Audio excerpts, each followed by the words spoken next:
네, 이제는 말씀을 같이 나누려고 합니다. 오늘 같이 볼 말씀은요. 구약 성경 잠언 29장 18절 말씀이에요. 밑에 설명창을 참고해 주면 좋을 것 같네요.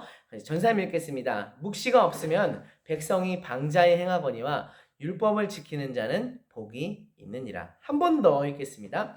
묵시가 없으면 백성이 방자에 행하거니와 율법을 지키는 자는 복이 있느니라. 아멘. 여러분 혹시 꿈이 있어요? 지금 갖고 있는 꿈이 있나요?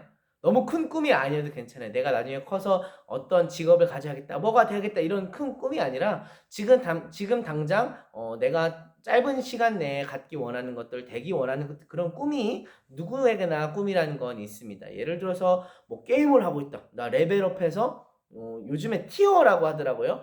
티어가 올라가야겠다. 이런 것도 하나의 어떤 꿈이 될 수 있고요.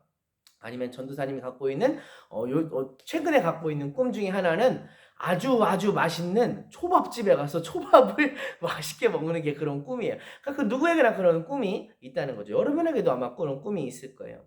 자, 그런 꿈과 비슷한 단어 중에 우리가 자주 사용하는 말 중에 비전이라는 단어가 있습니다. 비전이라는 단어예요. 비전과 꿈, 비슷하지만 약간은 다른 개념이죠. 꿈이라는 게 단지 내가 성취하기 원하고 내가 뭔가 이렇게 했으면 좋겠다라고 하는 그냥 소망이라고 본다면 비전은 그것보다는 뭔가 더 구체적으로 목표가 되는 거예요. 아, 나는 이렇게 될 거야. 그래서 이것을 위해서 달려갈 거야. 이렇게 계획을 짜고 이렇게 돼야겠다. 이런 식으로 해야겠다라고 바라보면서 나아가는 것, 그것이 바로 비전이에요. 비전이라는 말은 보여진다라는 그런 뜻이 있는 거거든요. 그래서 내가 앞으로 어떻게 되겠다라고 하는 그런 비전을 갖고 여러분 나가세요. 여러분 도전하세요. 이런 어떤 메시지를 많은 분들이 우리에게 전달해 주기도 합니다. 자, 오늘 본문에서 묵시가 없으면 백성이 방자하게 행한다고 했어요. 근데 여기서 묵시라고 번역된 단어는요. 원래 성경에 기록된 히브리어로는 카존이라고 하는 단어예요. 카존. 그런데 이 카존을 오늘날 현대 영어에서 뭐로 번역하냐면요. 비전이라고 번역해요. 비전. 그러니까 비전이 없으면 바라보는 것, 그리고 하나님, 그리고 내가 되어야겠다라고 바라보는 그것이 없으면은 백성이 방자하게 행한다는 거예요. 방자하게 행한다는 게 뭐예요? 방탕하게 행한다는 거죠. 그냥 먹고 즐기고 놀고, 아유 몰라, 내일 일은 어떻게 되는지 몰라, 관심 없어, 내 가족들이 어떻게 살든지 난 관심 없어, 나 그냥 오늘 그냥 막 놀아 제낄 거야, 이렇게 살아가는 모습이 방자히 행하는 모습이죠. 언제 이렇게 백성들이 방탕하고 방자하게 행한다고요? 비전이 없을 때. 아, 내가 무엇인가가 되어야 되겠구나. 내가 무엇을 해야겠구나. 내가 어떤 사람이 되어야겠구나라고 하는 비전이 없을 때 백성들이 방자하게 마음대로 행한다라고 가르쳐주고 있는 거예요. 전사님은 구약 성경에 나오는 한 인물을 소개하기 원해요. 그 사람의 이름은 바로 느헤미야예요. 느헤미야는 원래 유대인이었어요. 그런데 자기 나라가 망했어요. 그리고 자기 나라를 멸망시킨 바벨론이라는 나라가 자기 나라 백성들을 다 대부분 포로로 끌고 갔어요. 느헤미야도 포로로 끌려갔던 그 사람 중에 한 사람이었죠. 하지만 느헤미야는 굉장히 능력이 있는 사람이었기 때문에 포로로 끌고 간 바벨론도 그것을 알았어요. 아, 이 사람은 능력 있는 사람이구나. 얘를 키워서 우리의 공무원으로, 우리의 관리로, 우리의 일하는 사람으로 키워보자라고 해서 느헤미야를 키우게 되었고, 느헤미야는 바벨론이라는 나라, 사실 그 다음에는 이 바벨론이라는 나라를 또 메데바사라고 하는 나라가 와서 또 집어삼켰거든요. 그러니까 메데바사가 이제 모든 나라를 다스리는 나라가 된 거죠. 결국에 느헤미야는 포로로 끌려왔지만 메데바사라고 하는 나라에서 성장하게 돼서 궁궐에서 일하는 높은 관리가 되었습니다. 어떻게 보면 남부러울 것 없는 삶이었죠. 굉장히 편안한 삶이었어요. 배부른 삶이었어요. 성공도 했고요. 부도 가졌고요. 또 포로로 끌려와서 남들은 힘들게 살았지만 느헤미야만큼은 편하게 아주 행복하게 살아가고 있었어요. 그런데 어느 날 느헤미야가 한 가지 소식을 듣습니다. 내가 왔던 고향, 나의 고향 땅 예루살렘이 버려지고 그곳에 있는 사람들은 아직도 괴롭힘을 당하고 있고, 그곳에 있는 예전에 하나님께 예배드렸던 성전은 무너진 채로 방치되어 있고, 그것이 아직도 망한 지 몇십 년이나 지났는데 조금도 달라지지 않고 그냥 그대로 잡초 자라고 막 그냥 그렇게 무너져 있다는 소식을 듣게 된 거예요. 자, 여러분, 우리나라도 예전에 전쟁을 했잖아요. 6.25 전쟁. 북한이 쳐들어와서 이루어지게 된 6.25 전쟁. 그 나라로 온 나라가 다 쑥대밭이 됐다는 걸 여러분도 잘 알 거예요. 완전히 세계에서 가장 가난한 나라 중에 한 나라가 됐었죠. 정말 최고 가난한 나라 중에 하나였어요. 많은 외국 사람들이 말하기를 한국은 이제 다시는 일어나지 못할 거야. 한국은 이제 다시는 정상적인 나라가 되지 못할 거야 라고 얘기했는데 70년대, 80년대, 90년대 놀라운 경제 성장을 기록하면서 우리나라 여러분이 지금 아는 것처럼 세계에서 11번째 가는 경제 대국이기도 하고요. 세계에서 최고의 인터넷 기반을 갖춘 나라, 삼성 핸드폰 갤럭시 하면 다 어디서나 알아주잖아요. 그런 놀라운 성장을 한 나라가 되었습니다. 여러분 살아가고 있는 삶, 어쩜 뭐 힘들다 할 수 있지만 정말 전도사님을 넘어서 또 예전 분들이 살았던 그 시대와 비교해서는 너무너무 편한 삶을 살아가고 있는 거예요. 굉장히 우리에게 편리한 기술들의 발전을 이룬 나라가 되었죠. 자, 그렇게 조사님 이 얘기를 왜 했냐면요. 완전히 방치된 채로 전쟁 때문에 완전히 무너지고 방치된 채로 그렇게 있었는데 우리나라도 그런 상태였는데 우리나라가 30년, 40년, 50년 만에 쭉쭉쭉쭉 경제 성장을 하면서 완전히 새롭게 확 일어난 아주 선진국이 된 것과는 다르게 예루살렘은 전쟁이 끝나고도 그냥 몇십 년째 버려지고 있었다는 거예요. 그냥 아무도 관심 갖지 않는 뭐 풀만 무성하고 들짐승들만 여우 막 늑대 이런 들짐승들만 가득한 그런 버려진 채로 있었다는 거죠. 근데 느헤미야가 이 소식을 들을 때 마음이 너무 아프게 됩니다. 느헤미야가 이 소식을 들으면서 눈물을 흘려요. 아직도 나의 고향 예루살렘, 우리 조상들의 땅, 하나님이 우리 민족에게 주신 그 땅이 아직도 그렇게 버려져 있다고 하면서 가슴을 찢고 이 마음을 너무너무 슬퍼해요. 느헤미야는 어떤 사람이라고 했죠? 굉장히 편한 삶을 살고 있던 사람이었어요. 부유한 사람이었어요. 높은 사람이었어요. 권력을 가진 사람이었어요.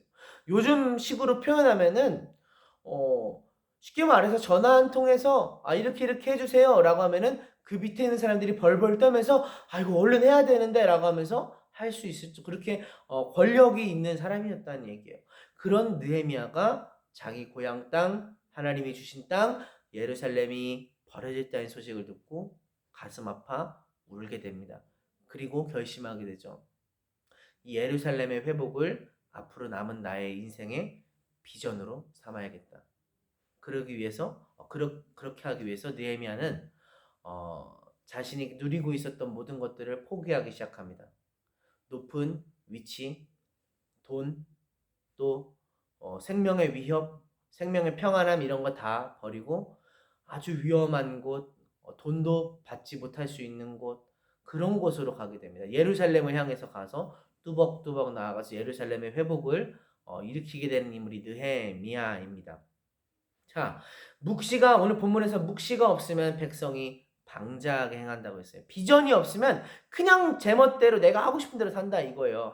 그런데 비전이 있으면 내가 무엇을 해야겠다라고 하는 그 비전이 있는 사람은 그냥 되는 대로 살지 않고 정말로 절제된 삶, 정말 어떤 일 내가 뭔가 초점을 두고 집중하고 그 일을 향해서 반듯하게 앞으로 직진하면서 나아간다는 것입니다.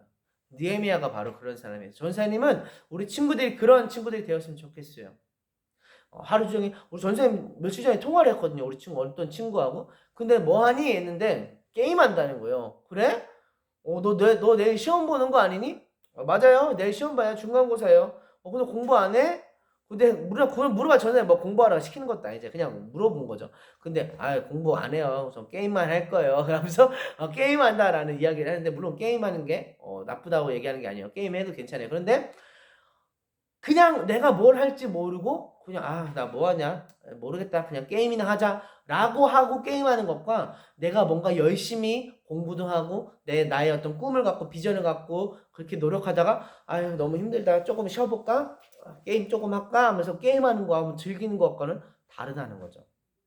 전사님 우리 친구들이 비전이 있었으면 좋겠습니다. 정말 앞으로 나아가는 인생의 목표, 인생의 목적이 있었으면 좋겠어요. 그래서 우리 친구들이 그냥 되는 대로 살아가지 않고 그냥 모르겠어 내일은 난 몰라 그냥 제껴둬 라고 하면서 살아두지 않고 정말 하루하루를 열심히 그리고 최선을 다해서 그리고 어, 반듯하게 똑바로 앞으로 나아가는 그런 인생을 살았으면 좋겠습니다. 특별히 비전을 갖때 하나님이 주시는 비전을 가졌으면 좋겠어요.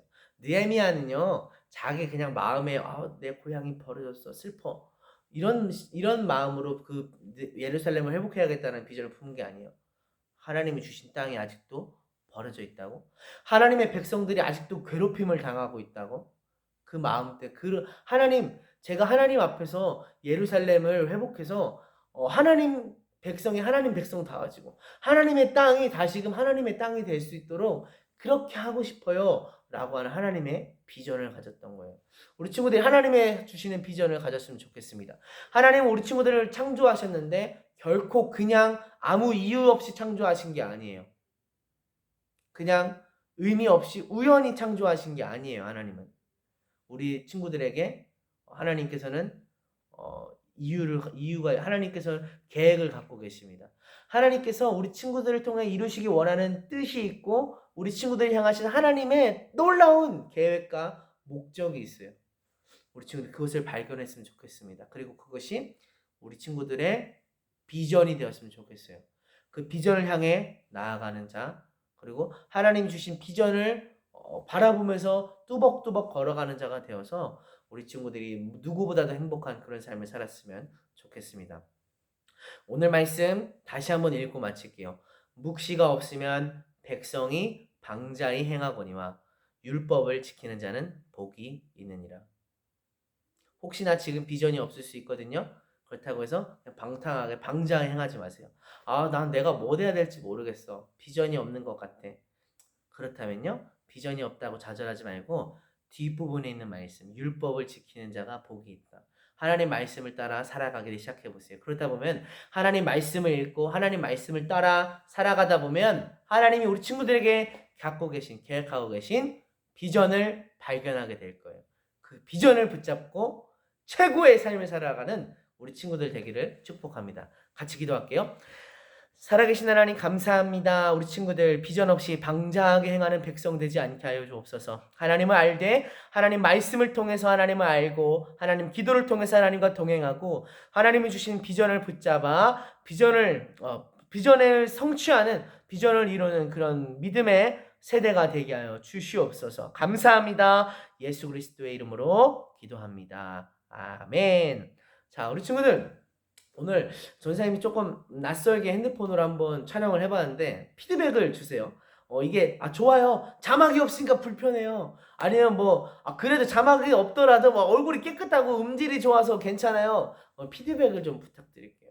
그리고 얘들아 이제 우리나라도 이제 서서히 위드 코로나로 가고 있잖아요. 이제 위드 코로나 우리가 준비해야 돼요. 다시금 나 예배 생활, 교회 생활을 회복하는 우리 친구들 되었으면 좋겠어요.